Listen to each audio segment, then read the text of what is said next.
ये मिथिला की धरती है, नहीं क्या? और मिथिला की धरती जानते हैं कि जो गलती करता है उसको माफ नहीं करता है। जो हमारे साथ जो धोखा दिया है उसका जवाब जनता देगा। हमको सिमोल भी मिला था, 5 दिन सिमोल भी मेरे पास था। तो बाबा साहब अम्बेडकर संविधान इस बार बचाना है ना क्या? आप भी मानते हैं कि संविधान खतरे में है? देखिए एकदम सही बात है, तो हर आदमी जानता है कि संविधान खतरे में है। फसल लगाएंगे 5 साल हम, और काट के कोई और ले जाएगा, बिल्कुल जनता नहीं माफ करेगा उनको, बता देता हूँ। बाकी किसी को ढूंढेगा, खोजेगा, मिलेगा, बिना हाथी सबसे पहले ऊपर रहेगा। और हाथी मतलब ये सुनिए, गणेश जी की सवारी है, उसको गणेश भगवान भी कहा जाता है। इस बार झंझारपुर का जो है ना, जनता जवाब देगा। सब जो आते हैं ठग के चले जाते हैं लेके वोट। नमस्कार, मेरा नाम सानू झा है और आप लाइव सिटीज बिहार के मधुबनी जिला अंतर्गत झंझारपुर लोकसभा से देखना शुरू कर चुके हैं। झंझारपुर लोकसभा में लोकसभा का चुनाव 7 मई को होना है। तीसरे चरण में लोकसभा का चुनाव यहां होना है और तमाम कार्यकर्ताओं के बीच हम अभी मौजूद हैं और ये कार्यकर्ता बीएसपी के कार्यकर्ता हैं। इधर बीएसपी को रिप्रेजेंट करने वाले गुलाब यादव जी अभी यहाँ मौजूद हैं और तमाम कार्यकर्ताओं के बीच यहाँ उपस्थित हैं और सभी के साथ रणनीति समीकरण बना रहे हैं। ये समीकरण क्या बना रहे हैं, गुलाब जी से बाद में बातचीत करेंगे। सबसे पहले कार्यकर्ताओं से बातचीत करते हैं। कहाँ से आए हैं? जी, बसवाड़ी से, घोंघड़िया प्रखंड। घोंघड़िया प्रखंड से आए हैं। पहले यहाँ लालटेन जलता था, अब विधायक जी, पूर्व विधायक जी हाथी पे चढ़ गए हैं। कैसा माहौल है? माहौल ठीक है सर, ठीक है, बहुत अच्छा माहौल है। हाथी दौड़ेगा? हाँ, हाथी दौड़ेगा।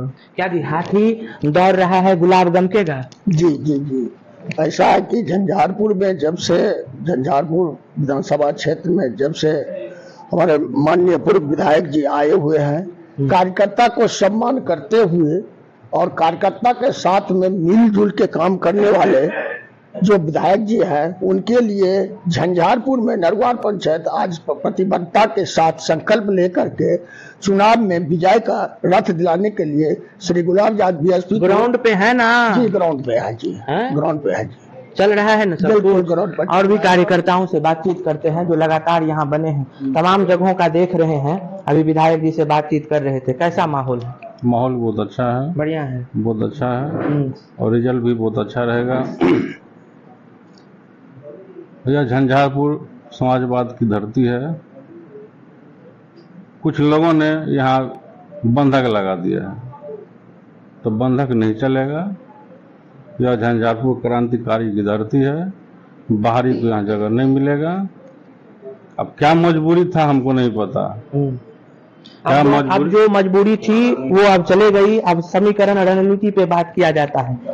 कैसा लग रहा है माहौल? माहौल बहुत अच्छा है। इस बार हाथी दौड़ेगा और सबसे ज्यादा बहुमत से जो है गुलाब यादव जी जीतेंगे।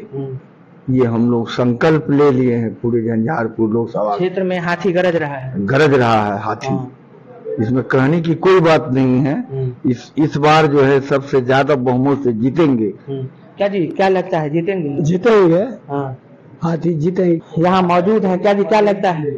बहुत बढ़िया इस बार का जो समीकरण है बहुत बढ़िया दिखाई दे रहा है, जो कि ये झंझारपुर लोकसभा के अंदर ये हाथी का आवाज जो है एकदम गूंज रहा है आवाज के तरह।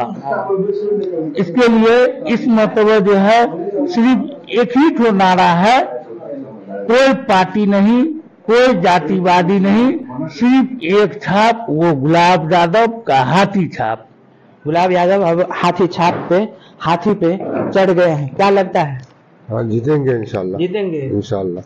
कोई नहीं है टक्कर? कोई नहीं हाथी। क्षेत्र में जो जाते हैं तो कैसा रिस्पांस मिलता है जी? बहुत अच्छा मिलता है, बहुत अच्छा मिलता है रिस्पॉन्स, मिल रहा है, बहुत अच्छा मिल रहा है। और भी अब यहाँ पे तमाम कार्यकर्ताओं के बीच गुलाब यादव जी मिल रहे हैं, क्षेत्र में भी जा रहे हैं। क्षेत्र आप अपने आप को कोरिलेट करते होंगे, जब लगातार आप क्षेत्र में थे, लेकिन अब जब चुनाव का जो रणभेरी बच चुका है उसके बाद अगर क्षेत्र में जाते हैं तो मुद्दा से खुद को रूबरू करा रहे हैं। किन मुद्दों पे फाइट जो है वो मुकर्रर की जाएगी? देखिए, 5 साल का कार्यकाल हमारे माननीय संसद महोदय का जो कार्यकाल हुआ उससे जनता नाखुश है और जनता चाह रही है हमको ऐसे नेता चाहिए कि हर वक्त उपलब्ध हो, फोन उठावे, बात करे, दुख सुख में कम से कम एटलीस्ट हमेशा साथ रहे। 5 साल कार्यकाल में संसद जी का न कोई एक केंद्रीय विद्यालय ला पाया, न कोई केंद्रीय यूनिवर्सिटी ला पाया, न कोई रोजगार दे पाया।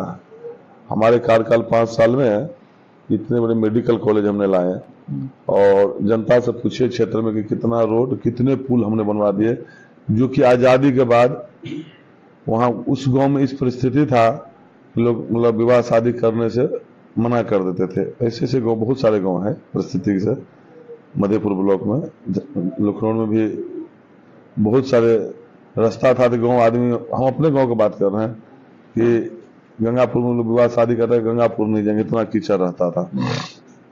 5 साल हुआ, रोड टूटा है, फिर बनाएगा सरकार को, उसको दिए हुए सब कुछ।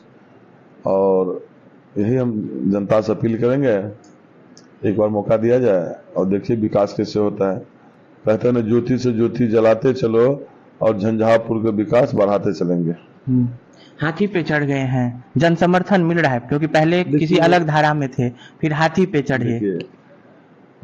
धारा एक ही है, क्या कहें, अभी हमारा मुखिया जी के समाजवादी की धरती है और हाथी पे चढ़ गए, और ऐसे वोट गुलाब यादव को मिल रहा है। ये बात तय हाँ कि अपना छाप भी हम तो रखे हैं ना, हम जो काम किया कार्यकाल 5 साल में, जनता की जो सेवा की, हम हमेशा कहते हैं जनता भगवान होते हैं और जनता मालिक होते हैं।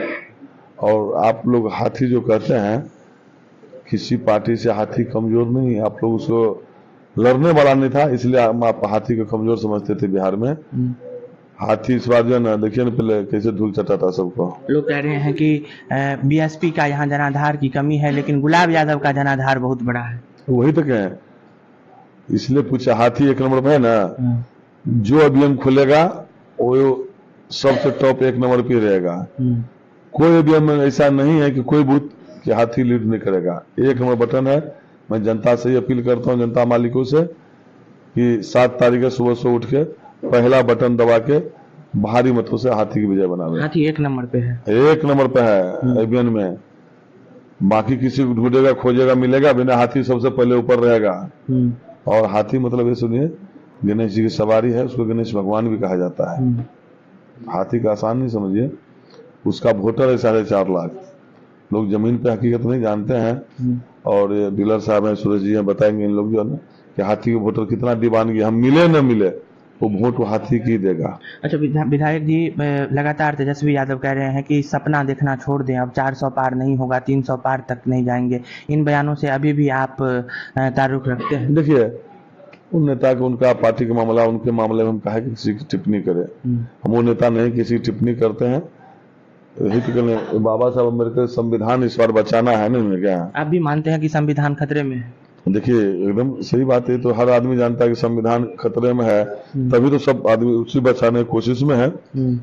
और कोई नेता कहते हम किसी का नाम नहीं लेंगे, सबको अपना बात रखने का हक है कि कौन सच है कौन झूठ है, ये दुनिया जानता है कि क्या कौन बोल रहे हैं। उस बात को कोई टिप्पणी हम नहीं करेंगे, वो जनता से अपील करेंगे कि 1 नंबर पर बटन दबा के हाथी का भारी मतों से विजय बनाएंगे। लगता है कि मुद्दे की बात नरेंद्र मोदी कर रहे हैं या नहीं कर रहे हैं? विपक्ष का आरोप है कि मुद्दे की बात नहीं कर रहे हैं, जब तक मोदी जी रहेंगे तब तक क्षेत्र का विकास नहीं होगा। इस तरीके से आपके क्षेत्र में भी ये तमाम बातें जो है वो इम्प्लीमेंट होते नजर आ रहा है। देखिए, हम किसी पार्टी के नाम नहीं लेंगे, हम बताए ना, जो स्थानीय जो जनप्रतिनिधि है संसद महोदय, उसी कह रहे हैं कि विकास हुआ है उनका, क्या बोलते हैं, आगरा में, ताज में, मणिपुर में, यहाँ तो विकास हुआ नहीं। कल की परसों हमने एक वीडियो सुना था जो बता रहा था कि एम्स बन रहा है, एम्स दिए हैं झंझारपुर में। तो बताइए, हम कहें कि एम्स हो सकता है, संसद महोदय अपने कहा है, अभी तो देखे नहीं। हम मेडिकल कॉलेज लाए, सीना ठोक के कहते हैं, और इसका कोई काट नेता को कह दे कि हमने लाए हैं तो रिपीट कर ले हमसे। जब बनिएगा तो केंद्रीय विद्यालय का जो सपना है वो पूरा होगा, लेकिन जमीन तो मिल गया है। केंद्रीय विद्यालय 2 लाएंगे हम अपने, 2 अपने संसदीय क्षेत्र में लाएंगे कि पढ़ने के लिए, शिक्षा के लिए जो बच्चे लोग को जाना पड़ता है, मतलब दरभंगा, पटना, एडमिशन, हमको भी कोई आदमी कहता है कि एडमिशन करा दीजिए, बहुत सारे करवा भी देते हैं, जो संभव होता है मदद कर देते हैं। केंद्रीय विद्यालय, केंद्रीय यूनिवर्सिटी आना चाहिए मधुबनी जिला में। ये मिथिला की धरती है, नहीं क्या? और मिथिला की धरती जानते हैं कि जो गलती करता है उसको माफ नहीं करता है। तो ये हमारे साथ पूर्व विधायक और मौजूदा समय में बीएसपी का दामन इन्होंने थामा है और अब रण में कूद गए हैं, मजबूती से चुनाव लड़ने के लिए तैयार हैं। हमेशा चेहरे पे मुस्कुराहट होती है और यही इनकी दीवानगी है जो तमाम कार्यकर्ताओं को समा बांध करके रखते हैं। किसी का यहाँ कोई खेती नहीं है, फसल लगाएंगे 5 साल हम और काट के कोई और ले जाएगा, बिल्कुल जनता नहीं माफ करेगा उनको, बता देता हूँ। और हम तो कह रहे हैं जो हमारे साथ जो धोखा दिया है उसका जवाब जनता देगा। हमको सिमोल भी मिला था, 5 दिन सिमोल भी मेरे पास था। अभी मोबाइल में क्या दिखाऊं, अभी अपने आप से ताजुब लग रहा है कि इतनी बड़ी जो नहीं देना था नहीं देता और दे के किसी की थाली छीन लेना दुर्भाग्यपूर्ण है। राजनीति में ऐसा नहीं होता है। हम लोग भी राजनीति करते हैं, उतने बड़े नेता नहीं है, छोटे नेता हम लोग कार्यकर्ता हैं, यहाँ काम कर रहे हैं, जनता का हुबू करा रहे हैं। देख रहे जनता का प्यार मोहब्बत नहीं होता तो जनता इतना कैसे आते है सुबह सुबह। हम 3 बजे आते हैं, मेहनत करते हैं और हमारा 3 शटर में काम होता है। अभी सो भी रहे हैं या नहीं? कौन? आप?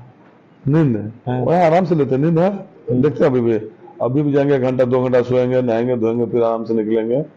हम क्या बोले, यही जनता मालिक जनता भवानी यही सब देख रहे हैं। कल चेयरपर्सन मैम से बातचीत हुई थी, आपने भी इंटरव्यू देखा होगा। नहीं देख पाया। काफी अच्छा रिस्पांस उस इंटरव्यू पे आ रहा है, लेकिन उन्होंने ही कहा कि मेरे पिताजी को एक बार नहीं कई बार ठगा गया है। कहा गया है कि आप क्षेत्र में जाइए, चुनाव प्रचार कीजिए, चुनाव पे काम कीजिए, लेकिन जब बारी आती है तो सिंबल किसी दूसरे को मिल जाता है। देखिए वो एक बात तो तय है, ठगा गया है, वो भी सिमोल दे दिया, उससे भी मुझे उतना कष्ट नहीं है। मान लो किसी पार्टी से लाके आप जो पार्टी का आदमी था किसी को दे देता, मुझे कोई दुख नहीं था। हमको कहा भी गया कि पिछड़ा के लड़ेंगे, हम बोले अपने कुर्बानी देके अति पिछड़ा के कुर्बानी देकर हम चुनाव जिता के ला के देने का काम हम करेंगे। और उसके बाद भी छल किया कि कहा गया कि अति पिछड़ा लड़ेंगे, हमने बोला ठीक है मेरा सिमोल ले लीजिए, सिमोल वापस कर दिया हमने उसी वक्त अति पिछड़ा के सम्मान में कि चलिए अति पिछड़ा लड़ेगा तो मुझे खुशी होगा, चुनाव जिता के ले आएंगे। ये बाहर हर जगह से इंपोर्ट करके लाते हैं, बाहर से उसको थमा देते हैं, नहीं गया तो जनता नहीं स्वीकार कर लेगा। जनता मालिक है, जनता जिसको क्या बोले कि फसल हम लगा देंगे और काट के कोई और ले जाएगा, वो किसान को मंजूर नहीं है। और माननीय संसद महोदय जी से आग्रह करेंगे ये सवाल मत किसी जनता को दीजिएगा। अब संसद है, माननीय पद है कि कहते हैं कि हम जाते हैं तो जनता भैंस चराने चले जाता है, तो किसान है मजदूर है वो खेती नहीं करेगा, भैंस नहीं चराएगा, घास नहीं काटेगा, खेती नहीं करेगा तो कैसे गुजारा करेगा। मुद्दे की बात होनी चाहिए, विकास की बात होनी चाहिए। कहते हैं कि चश्मा उतार कर दिखाओ क्या, कल्टी को दिखाओ क्या। तो एक भी कोई ऐसा काम किए हो कि हमको पार्लियामेंट में दिखा दे तो हम मानेंगे कि संसद महोदय ये काम नहीं किया। और जिला में देख लीजिए, कोई भी गली देख लीजिए, हमारे विधानसभा में बोर्ड हमारा और चेयरमैन साहब को देख लीजिए, कोई पंचायत कोई गली में देख लीजिए, हर जगह बिंदु गुलाब है, हर जगह हर गली में देखेगा, हर जगह शेड बनाया, घाट बनाया, रोड बनाया, नाला बनाया, यात्री शेड बनाया, बहुत सारे काम किया। पूरा जिला में इतना बोर्ड हमको नहीं लगता इतिहास में कभी मधुबनी जिला में लगा होगा। और लगभग 500 योजना का काम अभी प्रक्रिया में चल रहा है। 4 जून के बाद वो भी उतरेगा जमीन पे। इस बार झंझारपुर का जो है ना जनता जवाब देगा। सब जो आते हैं ठग के चले जाते हैं लेके वोट, इस बार जनता सोच समझ के वोट करे और देखे कौन आदमी को दुख सुख में रहते हैं। बहुत बहुत धन्यवाद सानू जी। इनके तमाम कार्यकर्ताओं से अभी बातचीत किए हैं। सभी कार्यकर्ताओं का भी कहना है कि गांव के बेटे को ही, शहर के बेटे को ही नुमाइंदगी देना है, हाथ में झंडा देना है। तमाम कार्यकर्ताओं किससे मिल रहे हैं, अभी सुबह का समय है, लगातार कार्यकर्ताओं के साथ मिलना जुलना बना रहता है। अब देखना यह है कि 4 तारीख को इस चुनावी बिल्ली के गले में घंटी बांधने में कौन प्रत्याशी सफल होते हैं। ऐसे ही तमाम छोटे बड़े खबरों को लाइव सिटीज पर देखते रहे। तत्काल के लिए दीजिए इजाजत, नमस्कार।